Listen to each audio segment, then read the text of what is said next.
Julian called me just as I got home. The diagnosis in my bag was already crumpled into a ball. He never used to call me on his own. Dad's birthday was the day before yesterday, he said, his voice cold as ice. As usual. Why didn't you come back? Because I didn't want to, I interrupted him. You went, didn't you? Luna came back from abroad just for it. Luna is our cousin who has lived with us since she was a child. If she was there, that's enough. You only treat her like a sister anyway. Julian seemed to be provoked, his voice low with anger as he called my name, Mia. I hung up. The last rays of sunlight fell into the room. I sat at the table and tore the diagnosis into tiny pieces. As the fragments fluttered down, my phone lit up. Julian, Mom's death anniversary is coming up. Julian is my brother. He has always hated me, because I am the one who took his mother away. Over 20 years ago, during a difficult childbirth, I was born and she died on the operating table. It was a murder disguised as a new beginning. No one welcomed my arrival. Because of me, Dad lost his beloved wife. And Julian lost his mother. This long-standing hatred began the day I was born and has continued to this day. I didn't intentionally miss Dad's birthday. It's just that on that day, the pain in my stomach was so severe that I almost passed out and I began to suspect something was wrong. But maybe it was better that I didn't go. He might have been more at ease without me there. Julian didn't contact me again. When I stood at the entrance of the company, I took a deep breath. After graduating, I joined his company. I worked my way up from the bottom, but no one ever discovered our relationship. We saw each other less often than he did with regular employees. Last week, a senior executive resigned, and the successor was to be announced this Monday. Everyone said the position was mine. At least that's what I thought until I got the diagnosis. In the hallway, I ran into a colleague who greeted me with a smile and said, Mia, don't forget to treat us to a feast after your promotion. I smiled faintly. It's not certain yet. It has to be you, she said, linking her arm with mine. Out of everyone here, you're the best. When I entered the meeting room, Julian was there. Our eyes met for a moment and then we looked away as if we were strangers. Hello, Mr. Julian. He didn't look at me, just nodded. As if the argument we had the other night never happened. The meeting room gradually filled up. Julian cleared his throat and my colleague immediately winked at me. I lowered my eyes to avoid her gaze. The next second I heard a familiar name. Luna. A familiar figure walked in, slender and graceful, with the same gentle smile as always. Julian stood beside her and introduced her to everyone. Ms. Luna has just returned from abroad and will be taking over as the deputy manager. Some people instinctively glanced at me. I looked away and focused on Luna, who was smiling brightly on the stage. The atmosphere in the room seemed to freeze for a moment. An invisible undercurrent stirred. I smiled and clapped. The scattered applause broke the strange tension in the room. Luna met my eyes, her smile unwavering. The coffee in the break room was so strong it felt like it was overflowing. I stirred it with a spoon, took a sip, and felt the sourness rise in my throat as I swallowed. A colleague glared at me, indignant. Why does she get to take your position just because she's a parachute? Is it that easy to get ahead through connections? Mia, aren't you angry? This position should have been yours. You worked so hard, even almost ended up in the hospital from overtime. Her gaze fell on the dark circles under my eyes. Mia, you don't have to push yourself so hard. Drink less coffee. The warmth of the coffee seeped through the ceramic cup into my hand. I whispered, Mr. Julian must have his reasons. The girl was about to complain when her phone rang abruptly. Julian's voice was unmistakably clear in the small break room, filled with suppressed anger. Mia, come to my office. The cup in my hand shook, spilling a few drops of coffee onto my white shirt. The heat burned through the fabric and onto my skin. I replied softly, okay. When the door to Julian's office opened, I saw Luna sitting on the sofa, her head slightly bowed. And in her hand was a piece of paper. Julian sat there, his face cold, suppressing his anger. Someone once said that even though Julian and I came from the same womb, only our eyes looked alike. The upward slant of our eyes gave us a naturally cold and distant appearance when we weren't smiling. But neither of us smiled much. And Julian never smiled at me. Even though Luna is a parachute, she has the ability. Mia. When he called my name, Julian frowned.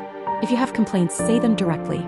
Talking behind people's backs, rallying colleagues to isolate Luna. Mia, is your malice ingrained in your bones? It had only been half a day. I glanced at Luna, who happened to look up and meet my gaze. Her face, full of youthful collagen, was slightly red and her eyes glistened with tears.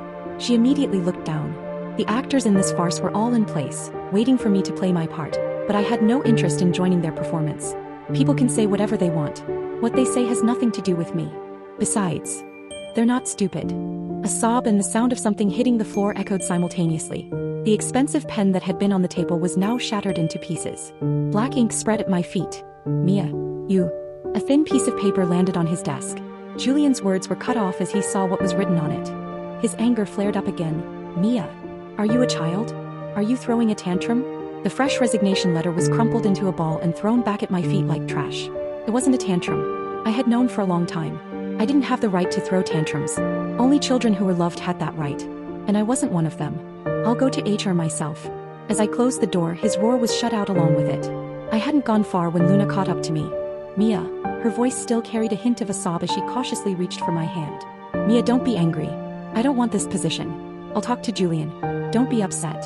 If I had known this would happen, I wouldn't have come back. Mia, don't let me ruin the relationship between you and Julian. The hallway was empty.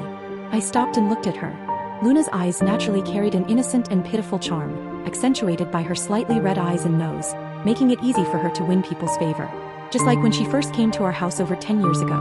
Luna. I took a step closer, gripping her chin. This trick of yours, it always works, doesn't it? Right.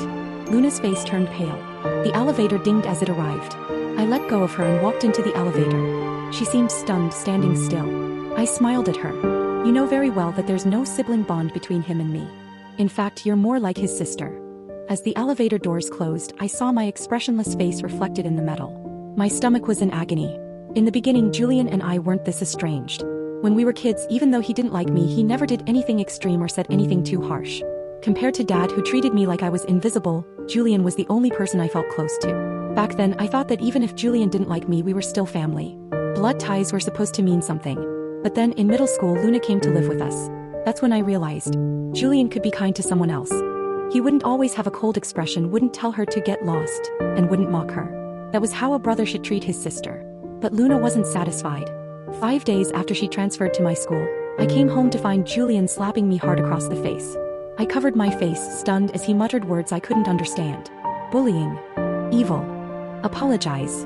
But when I saw Luna standing behind him, clutching his sleeve with her head down, those fragmented words suddenly formed a complete lie in my mind. I tried to explain, but he didn't believe me. The argument and the obvious favoritism shattered the naive and foolish belief I had held onto. Julian wasn't a fool who couldn't tell right from wrong. He just chose not to. It was only then that I realized. My brother truly hated me. Our relationship deteriorated rapidly. But back then, foolish and immature as I was, I thought that instead of letting him treat me like a stranger like Dad did, I would fight back. At least, Julian would see me. Our tense relationship continued until I was 18. That was the year I was dragged into hell. After I turned 18, Julian and I became strangers. It was like a war that had abruptly ended. We no longer argued, no longer screamed at each other, no longer clashed. We were just cold, as if we didn't know each other. After finishing the paperwork and returning home, it was already dark outside. The streetlights in the neighborhood hadn't come on yet, and I could only see the warm yellow light from the houses across the street. The pain in my stomach had been constant since the afternoon. I curled up on the sofa, hunger and pain crawling through my body. I struggled to get up and open the fridge. A nauseating smell of rot hit me, and I realized I hadn't opened the fridge in over a month. I grabbed some vegetables, washed them quickly, and placed them on the cutting board. The sound of the knife chopping was uneven. A drop of bright red blood fell onto the green leaves, blooming into a flower with a metallic scent. I paused. The pain from the cut grew, and I realized I had cut my hand. When the impulse rose, I couldn't suppress it. Old and new scars crisscrossed, and a fresh one was added. From my arm to my wrist, the knife fell to the floor, and I knelt, gasping for breath. I seemed to be losing control, doing things to hurt myself. The doctor had said before, when the illness strikes, I must take my medication. But I didn't. She also said to spend more time with family. Mia, communicate more with your family. Feel loved. It will help with your condition. But I looked at the trail of blood. But I don't have a family. I didn't eat the food I cooked last night. It all went into the trash. Hunger and pain intertwined, and I eventually passed out on the bed. Someone knocked on the door early in the morning. I stumbled off the sofa and opened the door a crack. When I saw who it was, I was wide awake. Julian stood there, his face as cold as ever. I instinctively slammed the door shut, the loud metallic clang separating us. I quickly put on a jacket and changed into long pants. When I opened the door again, Julian's gaze fell on my face, icy and piercing. What do you want? I skipped the pleasantries. His eyes moved down to my wrist, where a small, colorful tattoo was visible. Julian narrowed his eyes, his voice cold. Did you get a tattoo on your arm too? I didn't respond, and Julian took my silence as confirmation. His indifferent demeanor shifted slightly. Do you have to hang out with that delinquent and turn yourself into trash like her? I knew Julian had a sharp tongue. When our relationship was at its worst, our words were like poisoned daggers aimed to hurt. But he couldn't talk about Zoe like that, because she was my best friend. The faint smell of tobacco on him made me nauseous, and the veins in my forehead throbbed. The pain in my stomach returned with a vengeance. My hand gripped the doorknob, trembling, but I couldn't hold back. The slap I intended for his face didn't land. Instead, he caught my wrist, his fingers brushing against the old scars. I saw the brief flash of shock on Julian's face. The scars on your wrist. But before he could finish, I slapped him. His head turned slightly, a red mark blooming on his pale cheek. I had used all my strength. The faint smell of tobacco wrapped around my nerves, and a cold fear crept up from my feet, spreading through my body. I yanked my wrist free, the skin already red. I clasped my hands together to stop them from shaking so much. Mia. Get out. I stared at the floor, my eyes fixed on my feet. Don't touch me. Get out. Julian left. I rushed to the bathroom and frantically scrubbed the hand he had touched. The scar tissue was rubbed raw and blood mixed with the cold water as it dripped down. The bright red color stimulated my brain and I leaned on the edge of the sink, gasping for air. Finally, I calmed down. When the delivery guy arrived at noon, he brought a large bag of food. I spread it out on the coffee table. The rich aroma stimulated my appetite and my stomach, which had been empty for 2 days, surrendered. I picked up the chopsticks and stuffed everything into my mouth. But I ate too much and my stomach churned uncomfortably. I ended up in the bathroom vomiting everything out. The bathroom floor was wet and the pain felt so vivid, like I was close to death. I lay on the floor, scrolling through my phone, looking at the chat history. The last message from Zoe was a month ago, asking me what I had eaten that day. I hadn't replied. I hadn't told her about the diagnosis either. 5 years of friendship felt both long and short. Long enough to leave a deep mark on my life, but short enough that it only took a few hours to scroll through it all. Are you sure you want to delete the chat history with Zoe? The red text was glaring, but the increasing pain in my stomach urged me to press delete. 5 years of memories disappeared in an instant, along with my last connection to this world. On the day I was diagnosed, the doctor looked me in the eye and said earnestly, even though it's late-stage stomach cancer, if you undergo treatment, you could live for another 2 or 3 years. I thanked him with a smile but didn't respond. I didn't have a reason to keep living. My brother had once wished for my death. Julian left. I rushed to the bathroom and frantically scrubbed the hand he had touched. The scar tissue was rubbed raw and blood mixed with the cold water as it dripped down. The bright red color stimulated my brain and I leaned on the edge of the sink, gasping for air. Finally, I calmed down. When the delivery guy arrived at noon, he brought a large bag of food. I spread it out on the coffee table. The rich aroma stimulated my appetite and my stomach, which had been empty for 2 days, surrendered. I picked up the chopsticks and stuffed everything into my mouth. But I ate too much and my stomach churned uncomfortably. I ended up in the bathroom vomiting everything out. The bathroom floor was wet and the pain felt so vivid, like I was close to death. I lay on the floor, scrolling through my phone, looking at the chat history.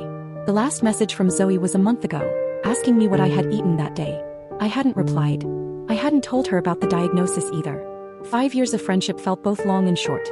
Long enough to leave a deep mark on my life, but short enough that it only took a few hours to scroll through it all. Are you sure you want to delete the chat history with Zoe? The red text was glaring, but the increasing pain in my stomach urged me to press delete. 5 years of memories disappeared in an instant, along with my last connection to this world. On the day I was diagnosed, the doctor looked me in the eye and said earnestly, even though it's late-stage stomach cancer, if you undergo treatment, you could live for another 2 or 3 years. I thanked him with a smile but didn't respond. I didn't have a reason to keep living. My brother had once wished for my death. 10. I spent an unknown number of days in a daze at home. Caught in a vicious cycle of hunger, overeating, and vomiting, I was slowly wasting away. By chance, I opened my phone and realized the date was approaching. I packed a few things and went to the mall to buy a suitable dress. When I looked in the mirror, I saw how much my cheeks had hollowed out, my face pale and lifeless. I thought about it and decided to put on some makeup. The mall was quiet on a weekday. I wandered aimlessly through the floors until I saw a beautiful white dress in a shop window. The salesperson greeted me warmly as I entered. Just as I was about to point to the dress in the window, a cheerful voice came from outside. Julian, that white dress is so pretty. What a coincidence. Luna walked in and immediately met my eyes, her deer-like eyes widening as she called out happily, Mia. As if there had never been any tension between us. Julian stood at the entrance, his gaze cold. How nice, the sister who had been abroad was back and her brother was accompanying her shopping.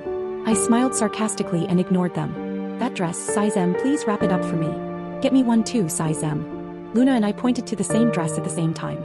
The salesperson looked at us apologetically. This style has been selling well this year. We only have one size M left, the one on the mannequin. If you don't mind, you could look at other styles and I'll check if we have more in stock. Luna frowned and was about to speak when I cut her off. Wrap it up for me. The salesperson nodded and went to get the dress. Mia, Luna suddenly called my name. I looked at her. What is it? Could you let me have this dress? She looked apologetic. You know how much I love white dresses and you don't usually wear dresses anyway. She had no shame. I glanced at Julian, who was looking down, seemingly indulging Luna. How ridiculous. After all these years. She hadn't changed at all. Everything she liked she wanted me to give up for her. Toys, clothes, rankings, and family.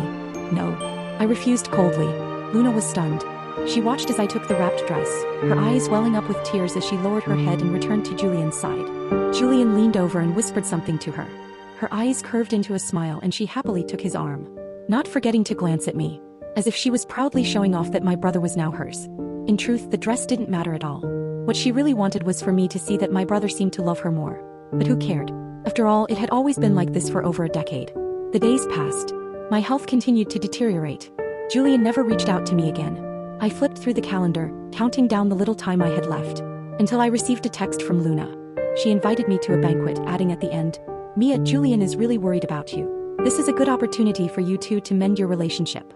Her ability to play dumb was truly unmatched. I checked the calendar and decided to go. The grand hall was dazzling, filled with well-dressed people coming and going. The clinking of glasses mixed with the chatter of the crowd, creating a lively atmosphere. I had been alone for too long, and being suddenly thrust into such a bustling environment made me uneasy. Not far away, Julian and Luna stood together, chatting with someone. Julian glanced at me, his expression changing slightly. He turned his head slightly but didn't move, as if he was waiting for me to go over and talk to him. But I wasn't going to. Luna turned and saw me too.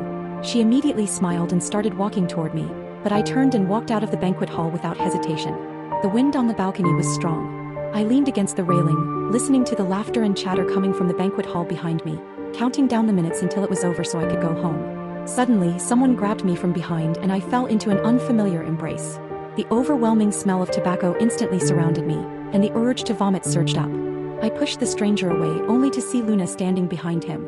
She was wearing a beautiful dress and blinked at me. My phone buzzed softly in my small bag. I took it out and saw a message from her. "Mia, John saw you and asked me to introduce him to you, so I brought him over. He's a good guy. You two should get along." "I don't want to." I had typed half the message when my wrist was grabbed. John's gaze fell on my chest, then quickly shifted away.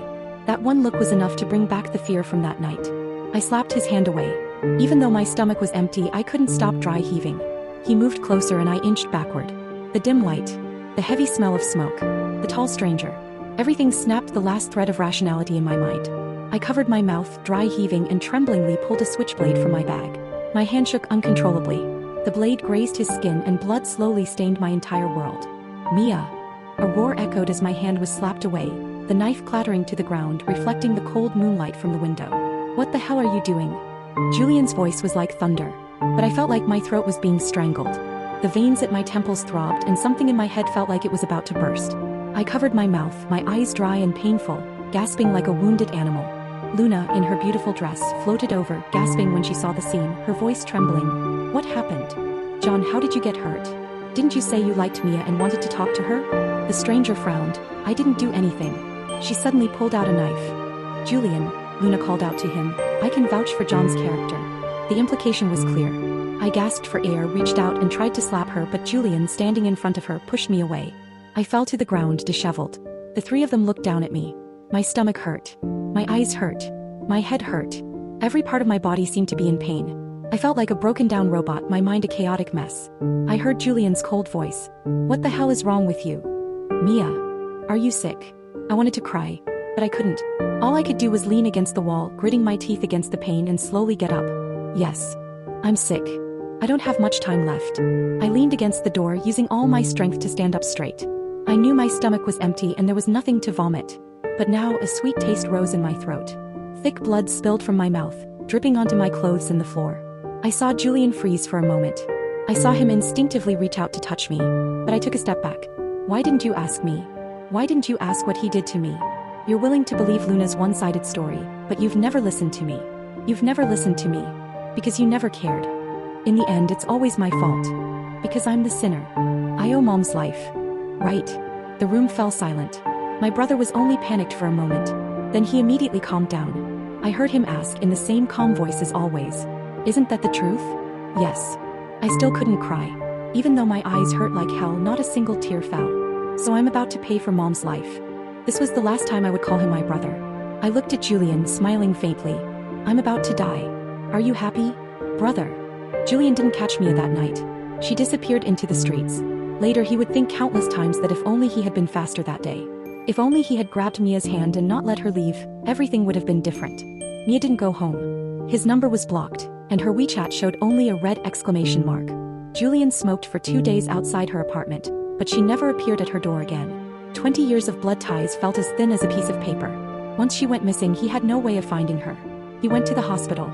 The bespectacled doctor shook his head with a sigh. Find her as soon as possible. If you wait any longer, she really won't have much time left. Julian hung his head like a scolded student. Why did she get this illness? Young people don't take care of their bodies. The doctor sighed again. Julian's nails dug into his palms. On the 8th day of Mia's disappearance, he broke into her home. The locksmith packed up his tools, and the moment he stepped inside, a pungent smell hit him. Julian had never been inside her apartment before. 20 years was too long. He had been too busy hating Mia to ever sit down and talk to her properly. The apartment was sparsely furnished, nothing like the home of a woman in her 20s. The fridge was leaking some unknown liquid. When he opened it, he found that everything inside had rotted. The kitchen, the bathroom, the study, the bedroom. Everything was cold, as if no one had ever lived there. But it was clean, proof that she had once been there. In the bedroom there was a shattered glass jar. Shards of glass and multicolored pills were scattered across the floor. It looked like someone had smashed it in a fit of rage. Julian's sharp eyes caught sight of an empty box on the table. The words printed on it sent a chill down his spine. Venlafaxine, an antidepressant medication. Julian bolted out of the apartment. The dark cloud that had been hanging over him since he entered didn't dissipate. The emotions that had been building up inside him finally overwhelmed him. Everything seemed to be pointing toward a hidden, desperate truth. A truth that was both secret and hopeless. He knelt under the scorching sun, a desperate and helpless thought forming in his mind. If he didn't find Mia soon, he would never see her alive again. On the 12th day of Mia's disappearance, Julian called Zoe. It was the middle of the night on the other side of the world, and the woman who answered was in a foul mood. She muttered a curse before asking who it was. It's me, Julian. He had never liked Zoe, the punk who had inexplicably become his sister's best friend when she was 18. He knew Zoe didn't like him either. The woman on the other end cursed him out, a string of expletives leaving him speechless. What do you want? Zoe's voice was laced with disdain. Do you know where Mia is? What's wrong? Her tone changed instantly. The words were hard to say, bitterness spreading in his mouth. Has stomach cancer. The call ended abruptly, the dial tone echoing in his ears. Julian stared at his phone, lost. A minute later he called again, and this time, Zoe answered. The sound of her breaking down was unmistakable, her sobs filling the empty room. Julian spoke. Please. Help me find her. If she's willing to get treatment, she could live another year or two. Please. Zoe was crying uncontrollably on the other end. Another year or two. What good would that do her? Julian. You don't know anything. Julian froze. The familiar feeling of suffocation threatened to overwhelm him again. I know. He muttered. Know what? Know that she... Zoe let out a bitter laugh. Julian. You're the person I hate most in this world. Luna is your sister, but isn't Mia your sister too? Do you know she already died once? Julian. Her sobs and accusations merged into one, like a knife piercing through thousands of miles, cutting straight into Julian's heart. Do you know? Mia died when she was 18. He should have known. There were so many signs. Mia's sudden coldness after she turned 18. Her refusal to let any man get close to her. From that point on, she stopped wearing dresses, stopped wearing short sleeves. Even in the hottest weather, she always wore long sleeves and pants.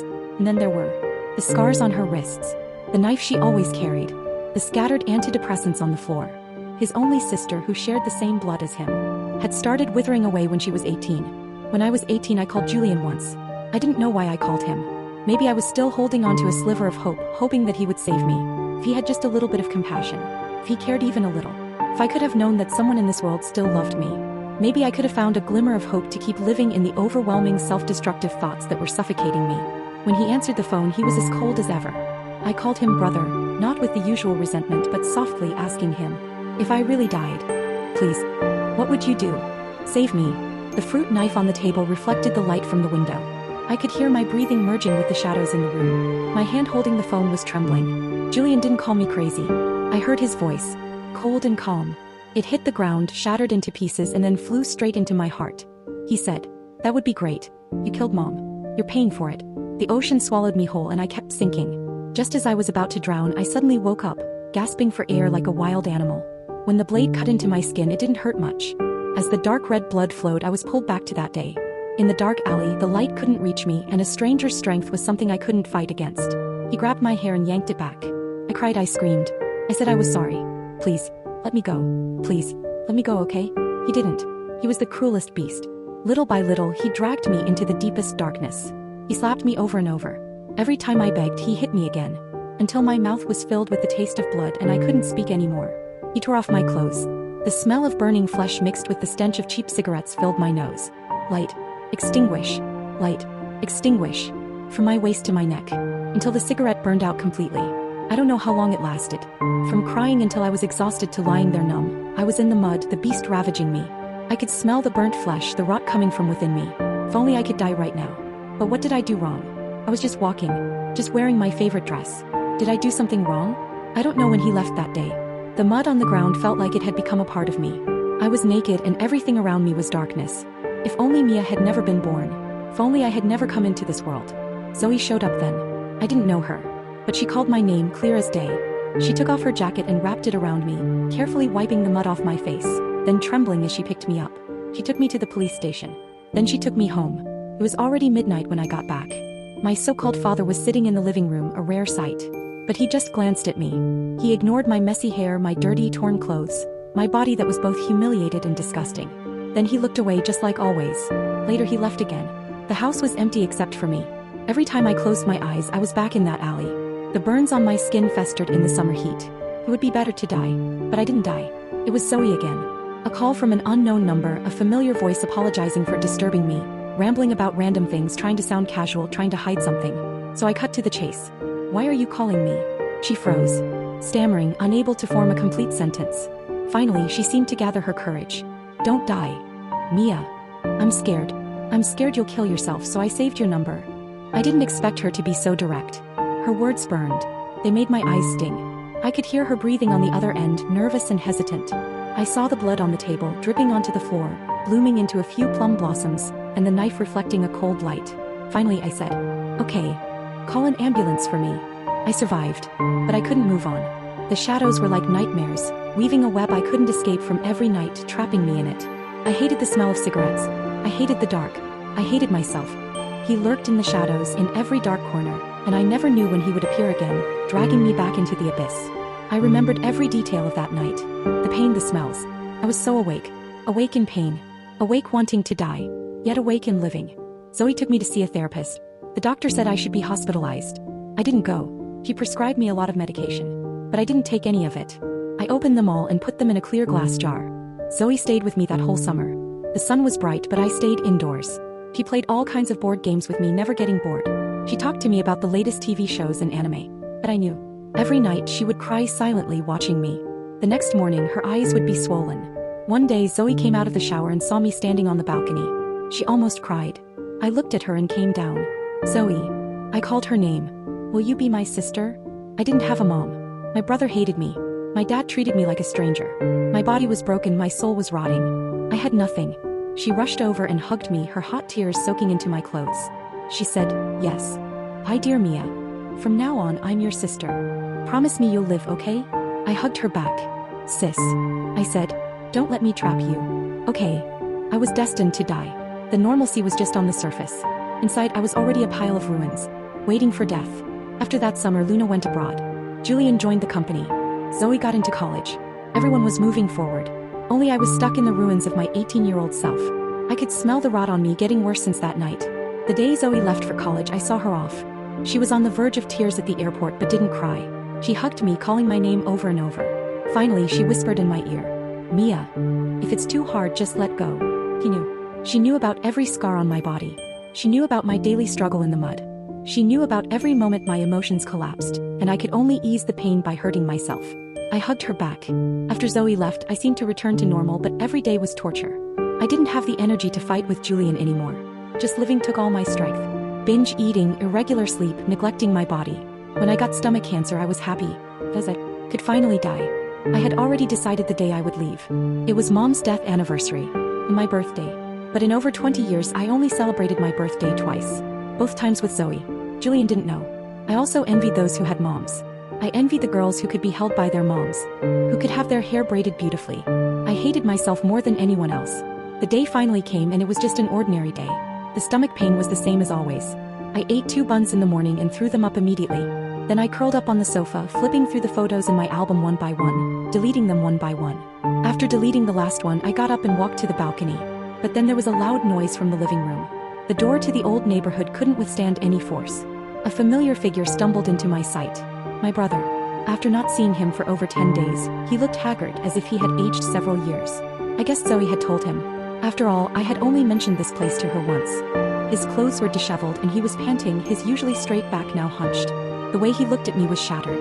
For the first time I saw my aloof, cold-hearted brother, his eyes red, begging me humbly. I was wrong. Mia. Your brother was wrong. His apology was over a decade too late. But I stood on the railing just looking at him, unmoved. The tall man was sobbing. I was wearing a dress. White clean. The one I bought at the mall that day. It exposed all the ugly scars on my body. Not tattoos, but the marks left behind every time I struggled between nightmares and reality. The deepest hatred I had for myself. The tiles under my feet were cold. Don't jump. Mia. Please. Don't jump. The wind whistled in my ears. But I smiled at Julian. Jumping from a building hurts. Let it hurt one last time. After suffering so much in this life, maybe in the next. Heaven will be kinder to me. Julian. I called his name softly, my feet slipping, my body falling uncontrollably. I saw his expression turn panicked. I saw him rush toward me. I just smiled. I'm going to see Mom now. Julian didn't catch her. His sister died in front of him. Epilogue. Sleepless nights. Julian opened his eyes. 5-year-old Mia had a drop of blood on her finger, tears hanging on her lashes, standing a little ways away, sneaking glances at him. Was this where it all started? Before Mia was born, everyone was looking forward to her arrival. Julian really wanted a little sister too. Mom lay in bed, stroking his head, telling him he had to protect his sister. He nodded solemnly. Your sister will be a princess. And I'll be her knight. I'll protect her forever. But after she was born, everything changed. Mom was gone. Mom became a little box. Then a cold stone. Mom couldn't talk, couldn't move. No one would stroke his head and call him Julian anymore. No one would hold him and comfort him. No one would softly tell him, Mom loves you. The day Mom was buried, it rained heavily. Julian came back soaked. The baby's cries came from the nursery upstairs. The wrinkled baby was ugly. The sound of the rain mixed with the crying, grating on his nerves. He didn't have a mom anymore. His sister had killed her. That was the day he started hating Mia, his sister. He knew it was absurd that the baby wasn't at fault, but he couldn't help it. He kept his distance from Mia. Didn't play with her, didn't talk to her, coldly yelled at her. But he couldn't help feeling irritated every time he saw Mia's sad, disappointed expression. He hated her. And loved her. His sister, bound by blood, innocent yet guilty. What did he do back then? He yelled at Mia. Told her to get lost. The trauma from childhood stayed with her for life. So when Mia grew up, they could never have the kind of relationship where a sister would act spoiled with her brother. So she never told him anything, swallowing all her pain alone. Even outsiders knew more than he did. Mia blinked, still sneaking glances at him. When Julian looked over, the little girl was startled, tears about to fall again. Come here. Mia froze. He sighed, went to find the first aid kit, and knelt in front of her, gently applying medicine. Does it hurt? Mia looked at the bandage on her hand, tears still hanging on her lashes, dumbfounded. Then she blushed and suddenly hugged Julian. Thank you, brother. Julian froze. He had never hugged Mia before. Over 20 years. This was the first time. The little girl's body was soft and warm. Why hadn't he hugged her sooner? Julian trembled as he reached out and held her tightly. I'm sorry. I'm sorry. I'm sorry. He apologized over and over. Mia frantically wiped his tears. Brother, don't cry. She ended up crying herself. I'm sorry, brother. Don't cry. I won't bother you anymore, brother. My blood scared you. I'll put on the medicine myself next time. Brother, don't cry, I'm sorry. It's not your fault. Your brother was wrong. Mia, your brother was wrong before. Don't be mad at me, okay? The little girl's tears wouldn't stop, sniffling as she answered. Just don't cry and I won't be mad. Your brother won't cry. Don't be mad at me. This life, your brother will protect you, let you grow up safe and sound. Julian knew Dad didn't like Mia. He could only try to make it up to her, to make up for the over 20 years he had missed in the previous life. Mia was like a soft cotton doll. She seemed to never hold a grudge for how cold he had been to her in the past, always calling him brother cheerfully, her smile bright and innocent. He thought it was because she was young and didn't remember. Until one day Mia knocked over a cup on the coffee table. It didn't break. It just fell over. The little girl immediately looked at him, her body shrinking slightly, trembling as she apologized. Brother, I'm sorry, I didn't mean to. Please don't hate me. Only then did he remember. He had yelled at her for things like this before, scolded her. She remembered everything. It's not your fault. Don't apologize. Julian patted her head and the little girl lowered her eyes, tears falling onto the floor. What's wrong? Julian asked gently. Brother, will you go back to how you were before? She clutched the hem of her skirt, asking softly. Julian didn't hear her clearly and leaned in closer. Zoe told me that you can make a wish on your birthday, and a fairy will make it come true. I don't know when my birthday is, but I still made a wish. I wish that brother would be nicer to me. Brother. Mia looked up, little stars in her eyes. Did the fairy tell you? She was pulled into a warm embrace. Cold water fell onto her neck. Her brother was crying again. Yes. The fairy also said that from now on, your brother will make all your wishes come true. Then I wish brother could be happier and stop crying. When Mia was 13, Luna was supposed to come live with them, but Julian refused.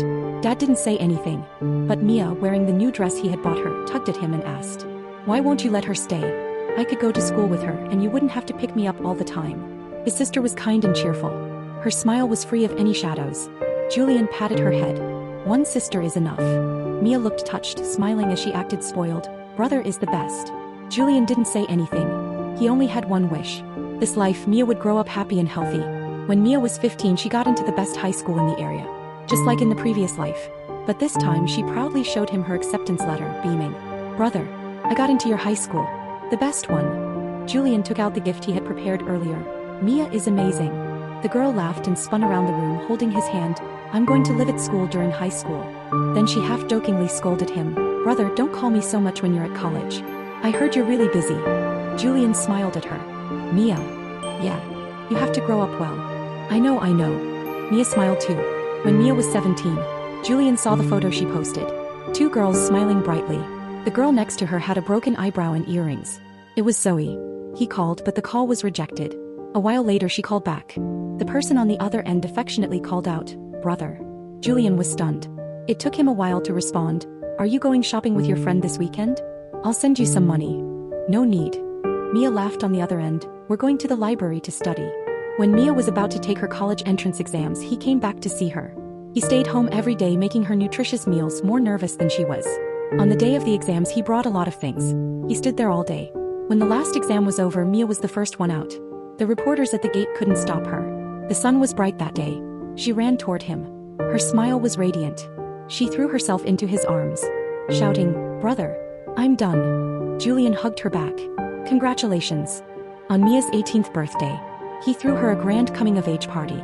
Under the huge crystal chandelier, Mia appeared wearing a crown and a gorgeous, intricate dress. She looked like a real princess. Everyone applauded.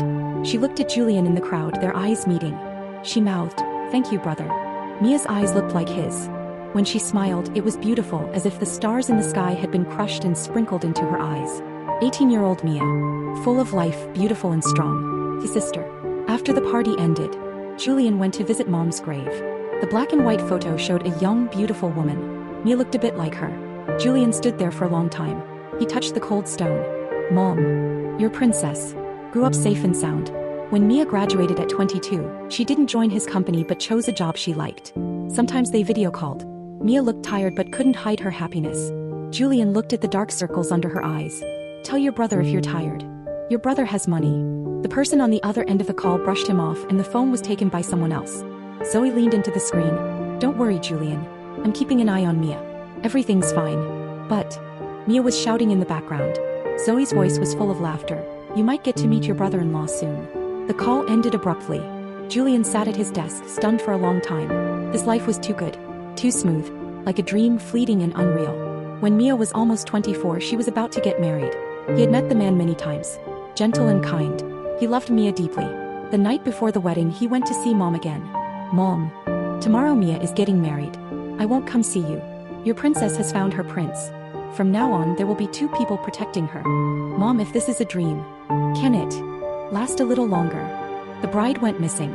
All the plans were thrown into chaos, the guests were noisy and the scene was a mess. Zoe, wearing a bridesmaid dress, ran around the hotel like crazy, shouting Mia's name. The call didn't go through. The WeChat chat stopped at the "love you" sticker Mia had sent the day before. When she sent another message, all she got was a red exclamation mark. Just like that day, Julian frantically rushed to the 18th floor, knocking on every door, getting cursed at, then continuing like a madman to the next room. Finally, in a room that wasn't locked, he found her. Mia looked beautiful today, wearing a white dress, layers of tulle and lace. Her makeup was perfect, her arms smooth and fair. She stood on the edge of the balcony. The wind blew the veil behind her. She didn't say anything, just looked at him. "Mia. Mia." Mia met his eyes. She smiled. Today was her birthday. And her death day. It was the same. The next second she fell backward. "No." Julian's eyes widened in horror.